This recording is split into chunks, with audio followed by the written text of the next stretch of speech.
Amazon selling కానీ Flipkart selling లేదా e commerce business start చేయాలనుకుంటే మీ దగ్గర ఏమేమి డాక్యుమెంట్స్ ఉండాలో ఒకసారి చూద్దాం. దానికి ఎంత ఖర్చు అవుతుంది, మీ దగ్గర ఉండాల్సిన రిక్వైర్మెంట్స్ ఏంటి చూద్దాం ఒకసారి.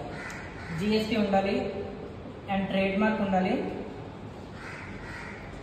అండ్ ఒకవేళ మీరు ఫ్లిప్కార్ట్ అమెజాన్లో మీరే ఓన్గా షిప్పింగ్ చేసుకోవాలనుకుంటే మీ దగ్గర ఒక ప్రింటర్ ఉండాలి. అండ్ ఇది అందరికీ ఉండాల్సిన అవసరం లేదు. ఎవరైనా అమెజాన్ FBA వీటికి వెళ్ళాలనుకుంటే ప్రింటర్ అవసరం లేదు, డ్రాప్ షిప్పర్స్కి అవసరం లేదు.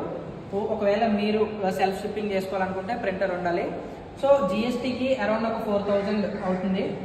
అండ్ ట్రేడ్ మార్క్కి అరౌండ్ ఒక 6,000 నుంచి 10,000 అవుతుంది. డిపెండ్స్ అపాన్ ఓకే మీరు ఏదైతే ట్రేడ్ మార్క్ చేయాలనుకున్నారో ఆ నేమ్ మీద ఆధారపడి ఉంటుంది. అండ్ ప్రింటర్కి అరౌండ్ మీరు నార్మల్ బేసిక్ ప్రింటర్ తీసుకోవాలనుకుంటే ఒక 7,000లో అయిపోద్ది.